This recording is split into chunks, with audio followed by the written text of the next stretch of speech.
Milan Zban was my big brother. He was 20 years old and already a student athlete here at Marshall when I was born. So now that you know how old I am, I'm hoping you'll be really empathetic with the speech today. Milan graduated in 1954 with a degree in journalism and went on to establish a career in sports writing that spanned 4 decades. At his funeral in 2002, one of the speakers was a young man Milan had hired into his first job as a sports writer. He told us that day that he would always remember what Milan told him on his first day. Never forget, Milan told him, the story isn't in the game. The story is in the people who play the game. You've just heard a little bit about the story of Milan's performance in the games that he played here at Marshall. And so in the next few minutes, I promise, I'd like to tell you the story of the incredible man and role model that he was for us. And I think one of the best ways to do that is to tell you about some of the choices that Milan made. The Zbans were a blue-collar family in Youngstown, Ohio. We were raised with a strong work ethic and to be very proud of our 100% Croatian heritage. All 3 of my older brothers were tall and athletic, and they all played high school sports.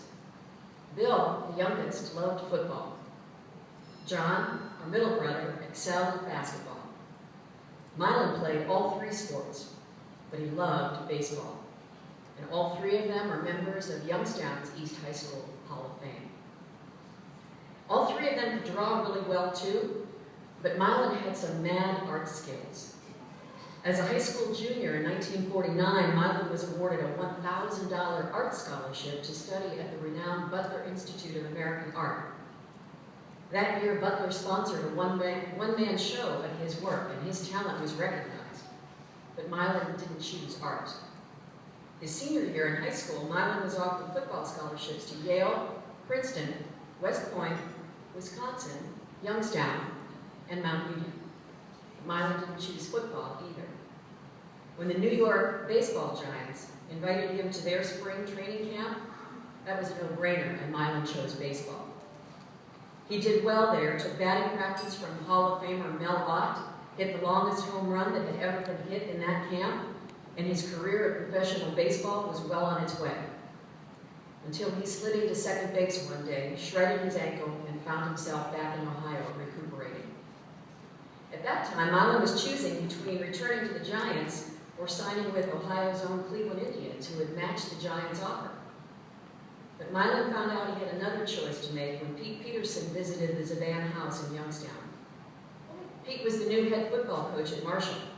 He had previously offered Milan a scholarship when he was the coach at Mount Union. He wasn't successful then, but this time Pete came to Youngstown to try again, and this time the offer was to play at Marshall. And this time, Milan chose football and Marshall over the Giants and the Indians, and he came to Huntington. Milan loved Marshall and he loved Huntington. And this choice created what would be a lasting connection between Marshall and the Zban family.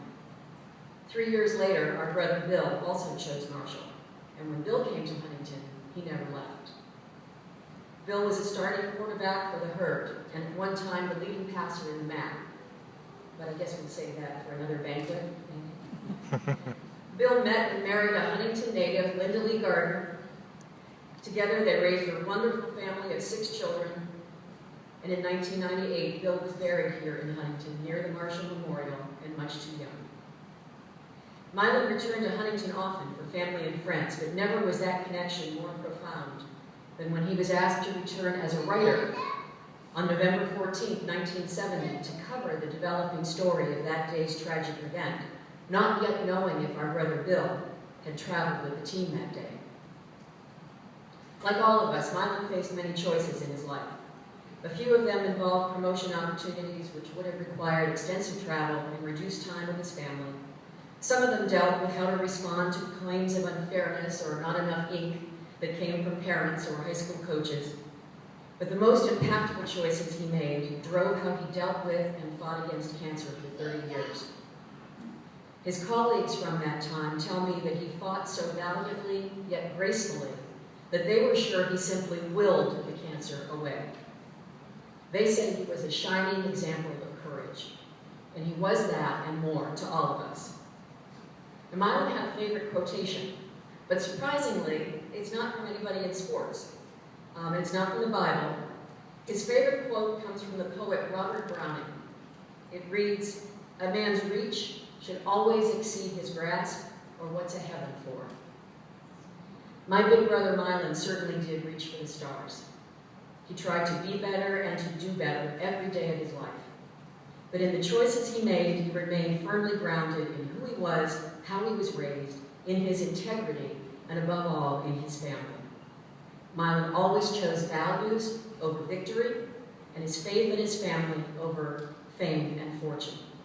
And yet, honors like this still came his way, perhaps because of those choices. On behalf of my brother Milan, his wife Pat of 42 years, his sons Greg and Dean, his grandson Sean, his sister-in-law, his nieces, his nephews and cousins, we have 2 tables of Zbans, and he graduated 60 years ago. And in fact, on behalf of the entire Zban family, I thank you for we too are Marshall.